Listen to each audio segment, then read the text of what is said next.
What's going on, everyone? Ains back from Season Gaming, and you could probably tell why we're here today by now. So yes, we're looking at another statue. Today we're going to be looking at the Eileen the Crow Masterline Exclusive, of course from Bloodborne. And as you can see in front of me, despite this being a 1-to-4 statue like many of the others you've seen me unbox, this thing is massive, and it came in 2 separate boxes. The only other statue I've had come like that is, I believe, the Bioshock Big Daddy, with the smaller box. I'm presuming this one being the base, so it probably means the base is a little larger than usual, and this is definitely heavy. And then this being the figure and all the extra pieces. So the combined weight of these 2 boxes was nearly 70 pounds. So this is going to be a big boy. It's going to be a fun one. Now, before, as usual, I'll give you a few details here. So this is another Prime 1 Studio statue. They've got a couple things from Bloodborne. The Bloodborne Hunter statue has already sold out. This you can still get as of this recording. Now they broke this one up into 3 editions, which is kind of strange. So you have your kind of normal standard Eileen the Crow, which they made 750 of. Then you have the exclusive, which comes with, instead of the Blades of Mercy being split into one in each hand, you actually get the singular Blade of Mercy combined with the pistol, and you can alternate those hands in and out. They made 550 of those, and then this is actually the exclusive bonus edition, where it comes with everything I just said, the exclusive, but you also get an Eileen print as well, which I'm anxious to check out. They only made 300 of these, and as you can't really see, but on the box here, this is number 161 out of 300. Now, I ordered this several months ago. It only just arrived, so we're going to get into it as usual. Beautiful detail on the box. Kind of hard to slide things around here right now, but you can see here on the edge of the box, you see the Blades of Mercy, and if you know Bloodborne, you know it's one of the coolest weapons in the game. It's my personal favorite weapon in the game. And Eileen is a really neat character as well, the Hunter of Hunters. So, been looking forward to this one. Can't wait to get it set up. Let me go ahead and start moving things around, get rearranged. We'll start unboxing, go through all the details, and then as usual, a little later on, I'll pull the camera in close and give you a true review and up-close detailed look at the statue itself. Let's get to it. Okay, so we're going to start with the base. And I've got the lid off here. Base definitely looks large. Now, we knew she was standing on some gravestones and kind of making the slashing pose. So I'll go ahead and start getting this out. I also noticed that this is the EX bonus, like I said, so this is probably the print, I have to presume. So I really don't know what to expect from this. The weird thing about the Prime 1 site with this print and this bonus is that they didn't say what this is, other than it being an Eileen print, of course. So kind of curious to see what the quality's like, if it's if it's something that I'd like to frame and put up, or if it's more of just a collectible thing. So right away, it's larger than I would have expected. Thick quality paper. Okay, so this is the classic image of Eileen in front of Yharnam. So there you go. There's the EX bonus print. That's actually really nice. I didn't expect it to be as high a quality. I would have thought it'd be smaller. You can tell by the way the paper's bending. I don't really want to stretch it too much, obviously, that this is pretty thick paper. Says Eileen the Crow in Bloodborne, so that's really nice. I want to be a little careful with that because I probably will put that up somewhere. But I don't think the print is why you're here, so let me quickly move on to the statue base here. So there's an awful lot of pieces to this statue, so I'm very nervous. If you watch the channel and you follow some of my other ones, you know that we've had a few that have arrived with some problems, which is always a worry when you're unboxing one of these things. So let's see what we got here.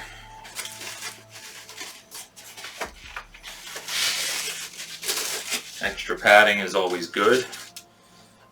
It's the best way to lift this out. I don't want to grab it by the tombstones. If possible.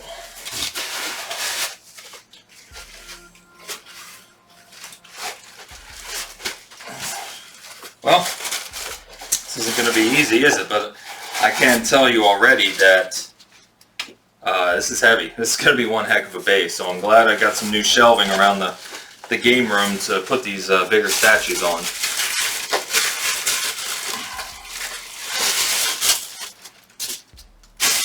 Don't know why this is not quite just sliding out.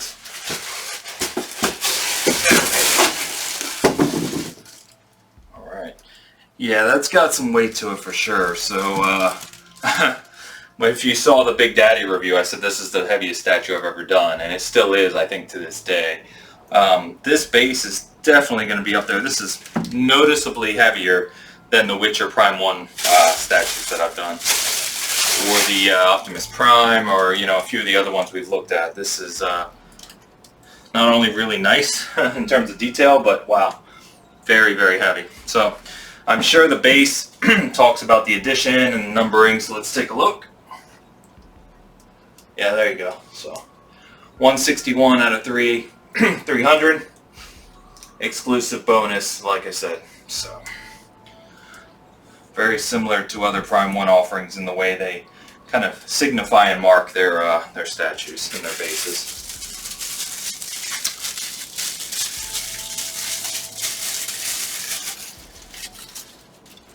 Alright, there's one of the Blade of Mercy hands, so it looks like they put some of the pieces in this box as well. Let me go ahead and get these out. Here's the pistol I can see. That's awesome. It's got a lot of the detail and engraving on the pistol. When I bring the camera in closer, I'll make sure to show you all these things. Funny enough, it looks like they put Eileen's collar and kind of the working around the upper part of her outfit in here.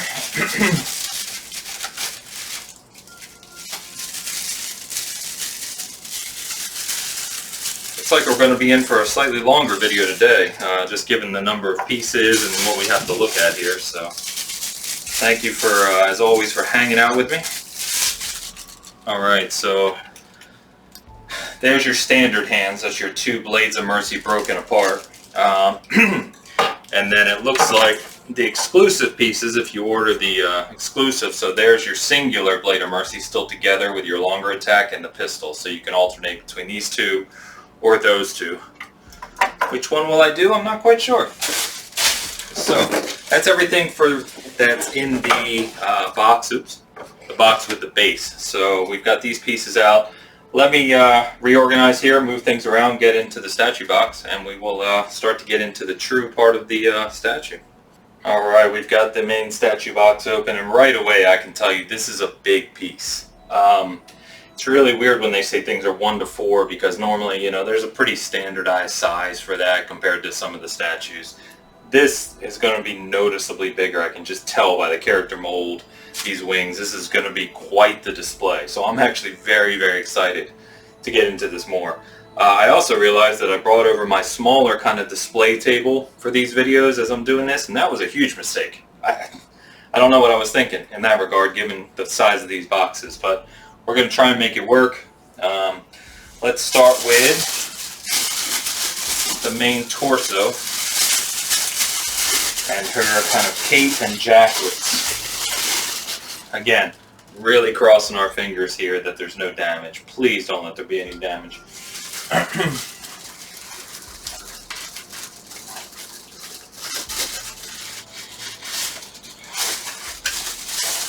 So like I said, you can already tell that this is a big piece. So again, I'll bring this in for more detail shortly.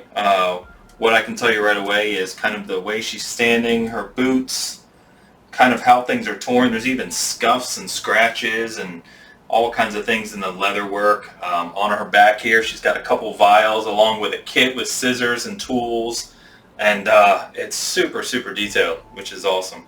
I love the raggedness of this jacket as well. So there's a lot of pieces to put together here. I've got the instructions here, so you're going to have to bear with me as we walk through this. I will try not to take too long. In fact, it actually says to put all the grass pieces in first. So let's set this down.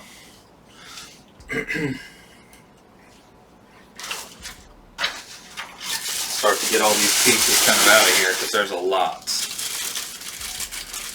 Now right away I can see two of the bigger pieces here are going to be the kind of the feathers that flail off her sides. And when I was looking at the pictures of this, I was very, very concerned that we were going to have corners of these or something that were broken off. So you can see they've added padding between everything to try and prevent that. It's usually what they do. Sometimes it works, sometimes it doesn't. So far, so good. I don't see any chips or anything out of the ordinary. Wow. Like I said, once you have her on and you've got a couple of these coming off the back, this is going to be one huge, huge display. So, can't wait to get this finalized and set up.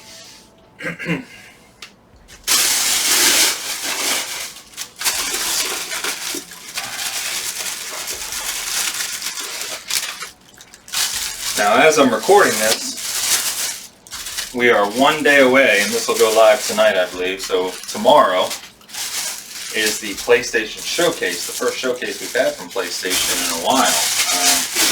So if you follow the channel and you listen to our gaming podcast, our weekly live show, you know we've got a lot of thoughts on that, and we'll be covering it.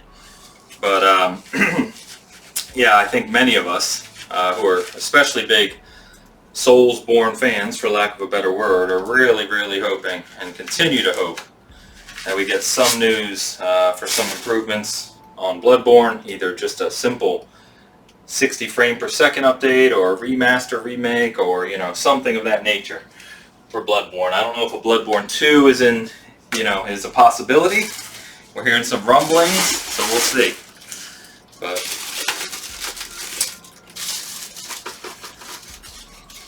alright, let's do this. There are at least 10 more pieces in this box we need to get out. Let me get all those out, move this out of the way, so we can set up and start to piece together this base. Let's go ahead and advance the time and get to it.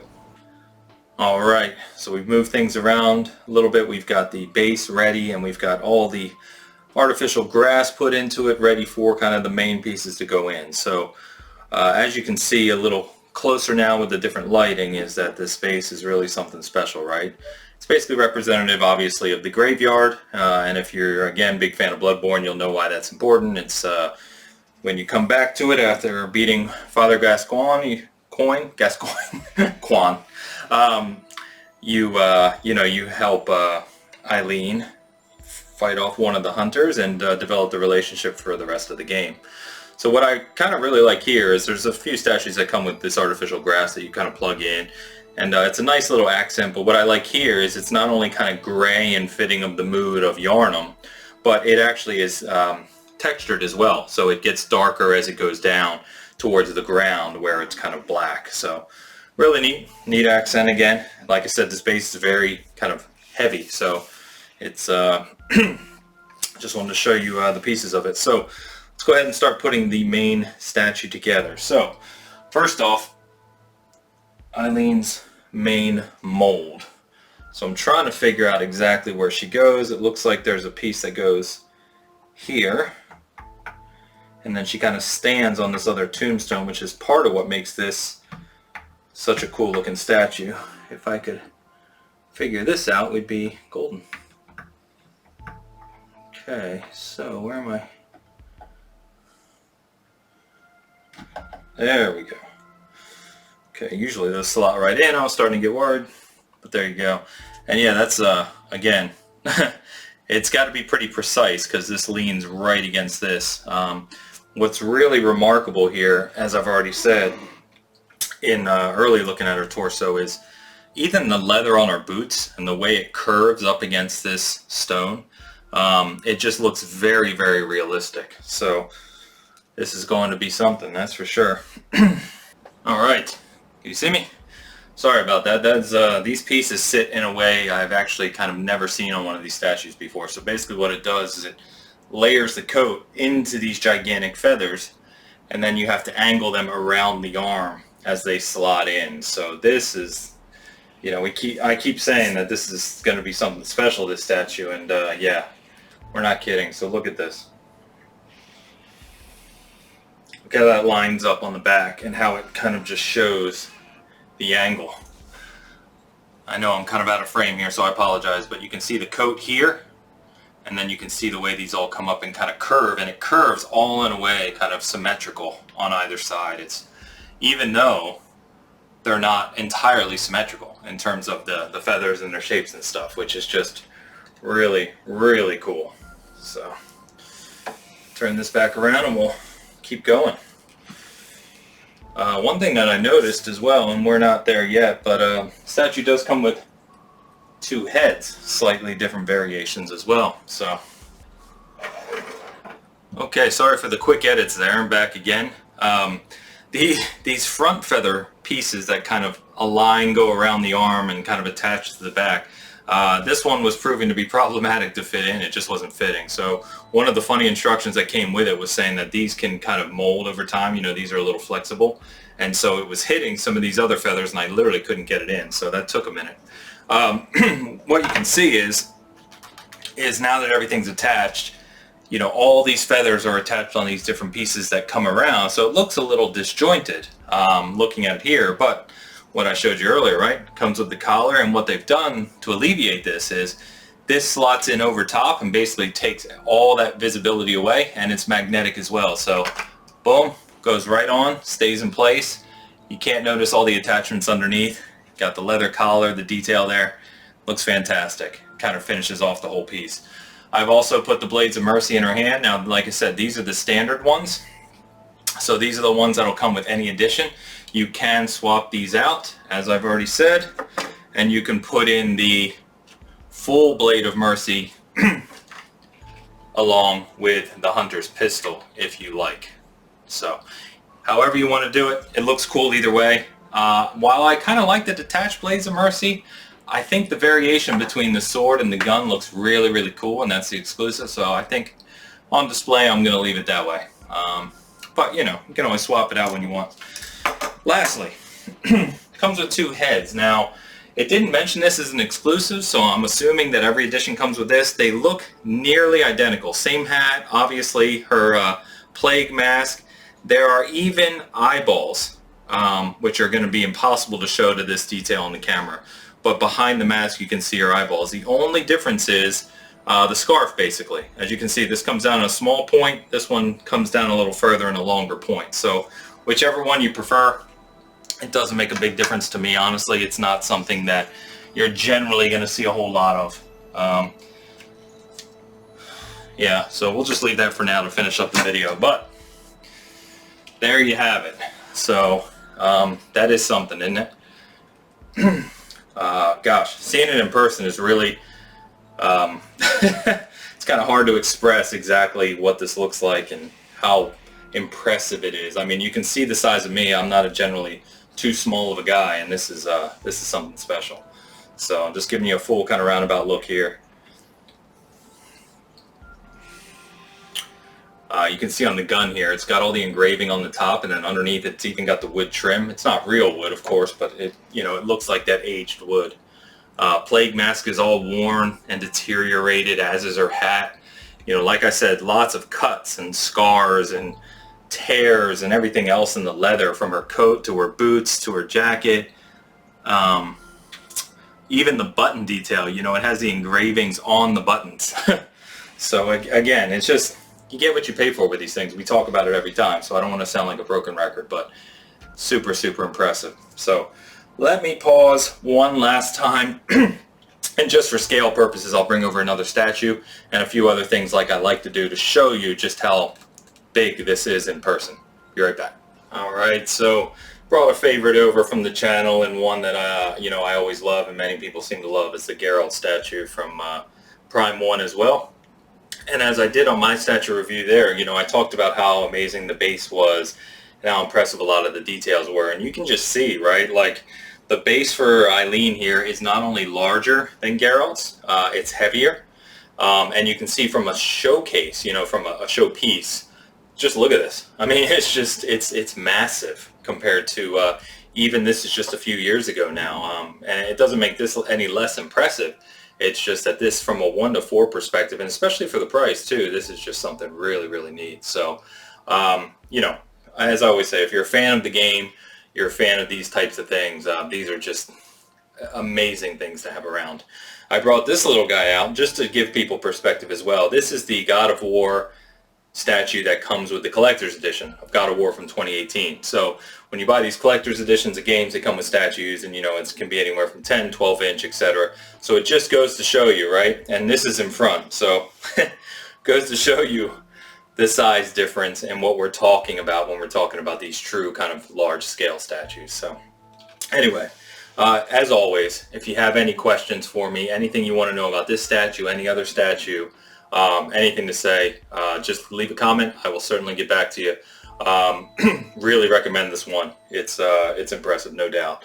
And stay tuned. I think I've got something like another 6 statues on order, 7 statues on order. So as always, there's going to be more coming in, more videos to do. So thank you as always. A lot of support lately for the channel. Truly, truly appreciate it.